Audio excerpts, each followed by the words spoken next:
اعوذ باللہ من السمیع العلیم من الشیطان الرجیم من حمزہ ونفخہ ونفثہ بسم اللہ الرحمن الرحیم۔ ہمارے ہاں بر صغیر کے اندر مفت کے مفتی بہت زیادہ پائے جاتے ہیں، بڑی تعداد ہے ان کی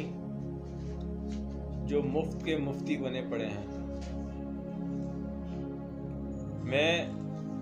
حقیقی مفتی کی بات نہیں کر رہا، میں ان مفتیوں کی نشاندہی کر رہا ہوں جو مفت کے مفتی ہیں، جو ہر وقت فتویٰ بازی میں لگے رہتے ہیں، جن کا کام صرف دوسروں پر فتوے لگانا ہے، کسی کو کافر، کسی کو مشرک، تو منافق ہے، تو خارجی ہے، تو جہنمی ہے، اس طرح کے فتاوی جات ان کی زبانوں پر عام ملتے ہیں۔ ایسے مفتیوں کو کسی پنجرے میں بند کرو، 3 دن کھانا بند کرو اور ایسی ٹھکائی لگاؤ کہ زندگی میں کبھی کسی پر فتویٰ لگانے کی کوشش نہ کریں۔ یاد رکھو، ہم میں سے کوئی بریلوی نہیں، کوئی دیوبندی نہیں، کوئی شیعہ نہیں۔ ہمیں اپنے آپ کو کبھی کسی فرقے کے نام سے نہیں پکارنا چاہیے، کیونکہ رسول اللہ صلی اللہ علیہ وآلہ وسلم ہمیں فرقوں میں بانٹ کر نہیں گئے۔ آپ صلی اللہ علیہ وآلہ وسلم ہمیں ایک سیدھا سچا راستہ دے کر گئے تھے، اور حضور صلی اللہ علیہ وآلہ وسلم ہمیں یہ خبر دے کر گئے تھے کہ یہودیوں نے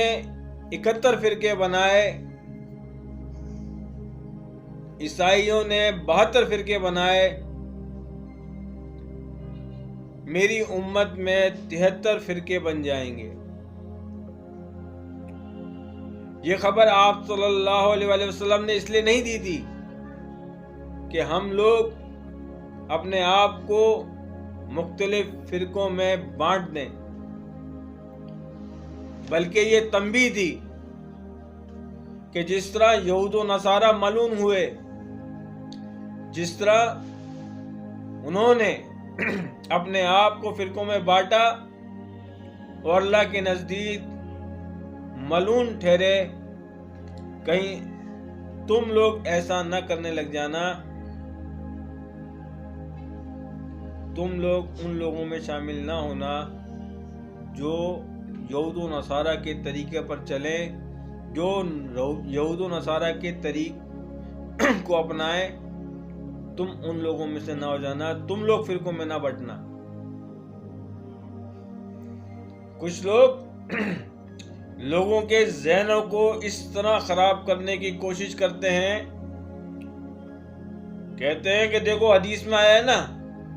فرقے بنیں گے تو فرقے بنیں گے۔ ان عقل کے اندھوں کو ان سے کہو کہ حدیث میں تو یہ بھی آیا ہے ظلم ہوگا تو ظلم کریں، زیادتیاں ہوں گی تو زیادتیاں کریں، احادیث کے اندر تو یہ بھی آیا ہے پتھر برسیں گے، تو اب کیا چھتوں پہ چڑھ کے پتھر برسائیں؟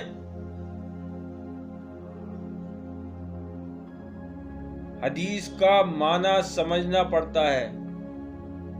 بنیں گے، لیکن تمہیں نہیں بنانا،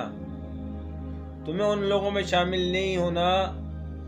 جو فرقے بناتے ہیں، جو اپنے آپ کو سیدھے راستے سے جدا کرتے ہیں، اور سیدھا راستہ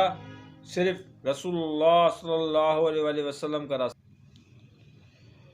آپ صلی اللہ علیہ وآلہ وسلم نے تو منافقین کے ساتھ اچھا سلوک کیا، ان کے ساتھ بھی آپ نے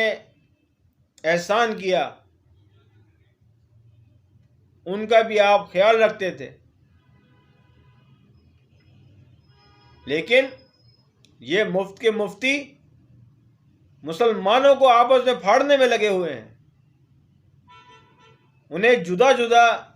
راستوں کی تلقین کرتے ہیں اور سچے راستے سے دور کرتے ہیں۔ یہ لوگ بہت بڑے مجرم ہیں، کیونکہ رسول اللہ صلی اللہ علیہ وآلہ وسلم نے فرمایا تھا، جس نے کلمہ لا الہ الا اللہ پڑھا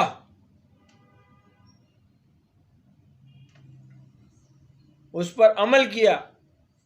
اس کو اپنی زندگی میں اتارا، وہ شخص جنت میں جائے گا۔ اور پھر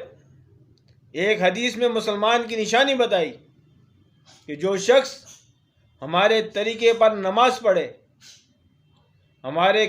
قبلے کی طرف رخ کرے اور جس طرح ہم ذبیحہ کرتے ہیں اس طرح ذبیحہ کرے، وہ شخص مسلمان ہے۔